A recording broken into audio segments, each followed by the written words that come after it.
नमस्कार साथियों, एक बार फिर से स्वागत करता हूं आप सभी का इस वीडियो पे। और इस वीडियो के अंदर हम बात करेंगे that how to score in science in NDA examination, CDS examination as well as in the CAPF assistant commandant examination. Recently एक मीटअप हुआ था देहरादून के अंदर और वहां पे कई बच्चों की एक क्वेरीज आई कि सर क्या साइंस में स्कोर होता है। मतलब ऐसे क्वेश्चन बच्चों ने पूछा, इस तरीके से उन्होंने पूछा, मतलब साइंस को लेके इतना फियर उनको है कि भाई वो साइंस को छोड़ना पसंद करेंगे उसको करने से। हालांकि कुछ बच्चे वो भी थे जिन्होंने बताया कि भाई जब हमने साइंस किया तो हमें कैसे अपने अंदर अचीवमेंट लगा और हमने कैसे अपने स्कोर को बिल्कुल बेस से और हाई तक हम लेके गए हैं। तो भाई ये तो बड़ी ही मतलब एक तरीके से ऐसे मान लीजिएगा कि यदि आप ऐसा सोच रहे हैं कि साइंस डिफिकल्ट है या साइंस को आप नहीं कर सकते हो, तो इसका मतलब है कि कहीं ना कहीं आपकी शक्तियां खो गई हैं और इन शक्तियों को जगाने वाला बस चाहिए। कर तो आप सकते हो, ओके, कर तो हर वो बच्चा सकता है जो डिफेंस के लिए प्रिपरेशन कर रहा है। बट ये है कि जो तुम्हारी खोई हुई शक्तियां हैं उनको वापस कैसे लाया जा सकता है, ये मैं आपको इस वीडियो के अंदर छोटे से टाइम में बताने की कोशिश करूंगा।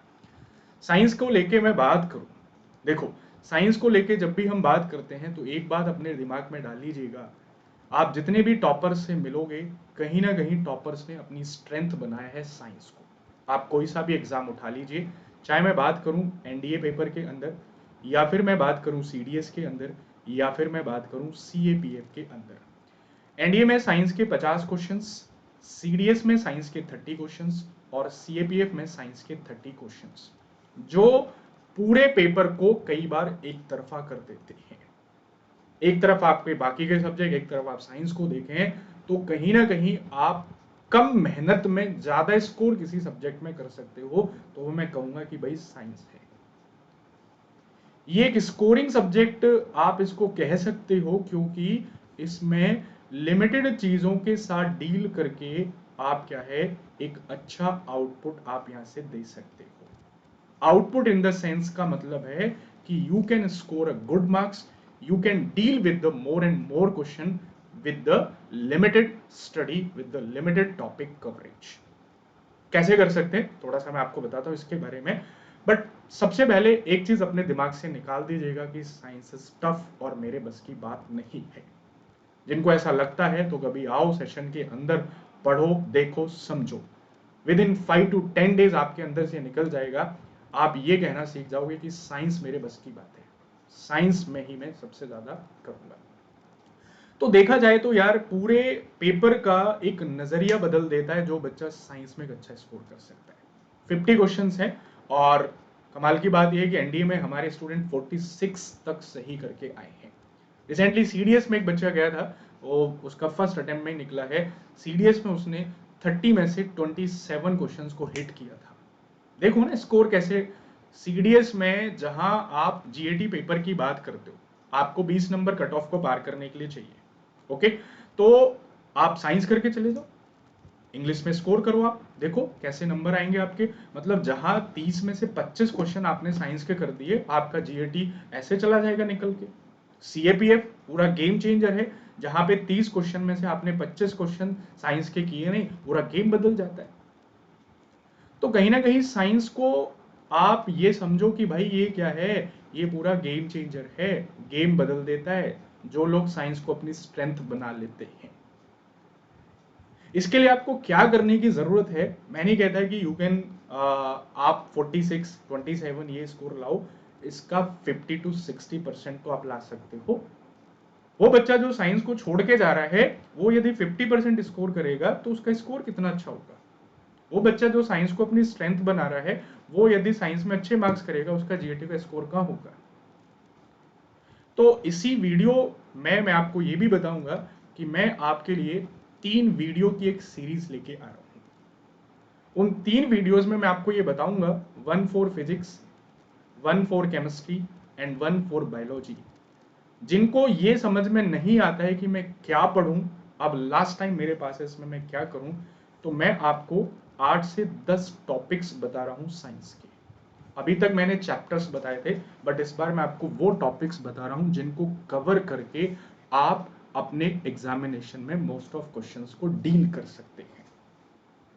पहली वीडियो में फिजिक्स के अंदर, फिर केमिस्ट्री के अंदर, फिर बायोलॉजी के अंदर आप उनको क्या कर सकते हो, आप उनको एक बार पढ़िएगा उनकी थ्योरी को, और फिर देखिएगा आपको क्वेश्चंस बनाने में कैसे मजा आता है। टॉपिक पे कमांड बनाइएगा। अभी मैं नहीं कहूंगा कि आप एनसीईआरटी पढ़ो, ओके।